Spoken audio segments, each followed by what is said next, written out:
Good morning, guys. We are going to take a first look at the Fossils Stuff FGSX210 this morning.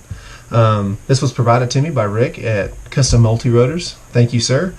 I got a treat for you guys. This is the frame that I've been waiting for. I know we did the build video on the Revo 6 and that frame turned out to be awesome. I think this one's going to be better. We're going to go ahead and get us a weight. I'm going to go ahead and show y'all some of the cool features of this frame, some of the things I like about it, and some of the ideas that I've got for the build going forward. Sounds good? Alright, let's get to it. Okay, first thing we're going to do is weigh the frame. So we got my trusty handy dandy scale here. So the frame alone is weighing in at 156.3 grams. Alright, let's go ahead and we'll do the battery tray. This is an option that you can get with these frames. I haven't decided if I'm going to use it yet or not, but I tell you what, it is pretty daggum neat. So we'll see how that turns out a little bit later on. Battery tray is weighing in at 36.3 grams.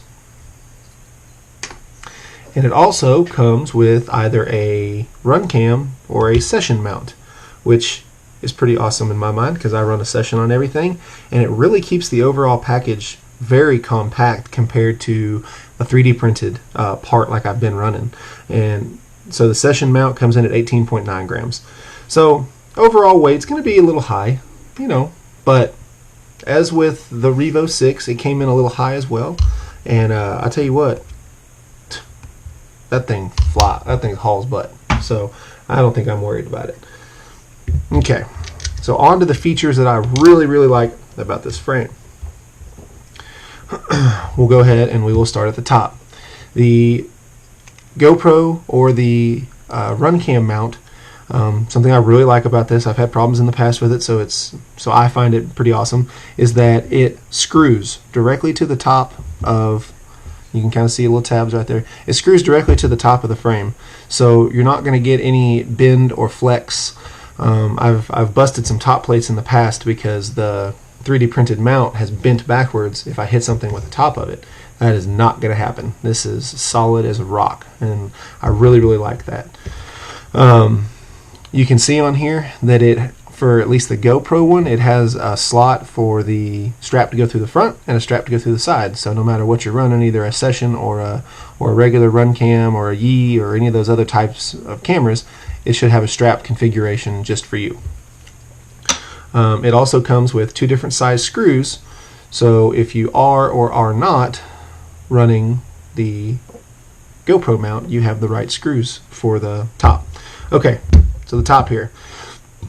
A couple things I really like about the top. This camera protection right here is incredible. Man, it is a very well protected camera. One concern I do have about it is the wide lenses. I know a lot of the camera companies are getting away from the wide lenses, but if you do have a wide 2.5 or 2.3 lens, I don't know, you may have a clearance issue. I'm not sure about that yet, but to me it looks like it'd be a little tight. These cutouts here are for your dip switches or your LEDs on your VTX, or for your antenna to come out. I'm not going to rig it up that way, but that's what they're designed for. Alright, so taking this top plate off, you can see I've already made a little modification there. My antenna is going to come out the back, and that is something that's really cool about this frame because it is this type of plastic. If you want to make small minor modifications to get the fitment right for what you want, it's just as simple as a drill bit or a Dremel. It'll do anything you want. Alright, and you see how this thing stacks together. We've got this next plate that has a cutout for your USB and your flight controller, so you can get to your flight controller while still having the frame put together. And these pieces slide down on these, once again, just like the Revo 6, steel standoffs. They're not going to bend, and also the plastic is going to reinforce them as you fly. I mean, if they were to bend, I don't see how it could ever happen. And everything just kind of slides on here like a sandwich. So we're going to go ahead and take this piece off, and then we get to the meat and potatoes of this thing, the base plate.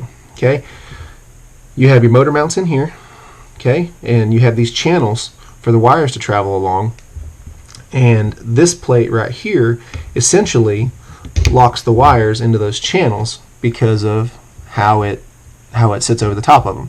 So it essentially locks your wires into those channels. Okay, no more prop strikes. All right, you can't get a prop strike on your wires because, I mean, they're down inside there. If you did it, man, you're Houdini. So it's pretty cool like that. Okay, they come in here. You got room for your 4-in-1 ESCs. I mean, you can do 4 ESCs in here, but it's going to be pretty dirty. So I would just do a 4-in-1. 4-in-1 ESC flight controller.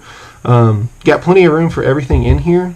Now, when I say plenty of room, I mean it's still going to be tight, but you do have room for everything that you need. Another cool feature about this frame that I really like is it has a built-in XT60 plug right here.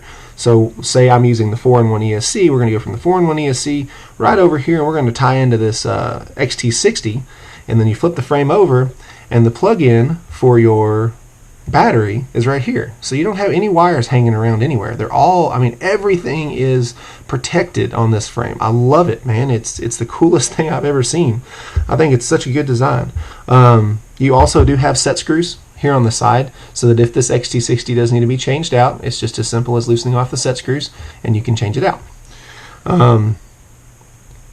The camera's got a nice little tray in here for your bracket that comes with your camera. I've noticed you do have some pretty good vent holes on here for air to get into the frame. Also, these may be used to route my receiver wires down my arms, so there may be a dual purpose on that deal. But there you have it, guys. Well, here, I'll show you one more thing. The battery tray would replace these 4 screws here, whoops, and would sit just like that on the bottom of this frame. I know it looks a little goofy, man. I'm not gonna lie, it looks a little goofy, but just the, you know, the function of it. I just don't know if I can get over the function of it, man. The function of it's pretty awesome. It does look a little goofy just because you don't see it on anything. So, but that's the whole reason that I love this frame is the function. So we're probably going to end up going with the battery tray when it's all said and done. But there you have it, folks. That is the Fossils Stuff FGSX210, and we are going to go ahead and get started building this thing out and get flight videos and all kinds of other fun stuff. It is going to be a fantastic build. You guys stick around for the rest of the videos.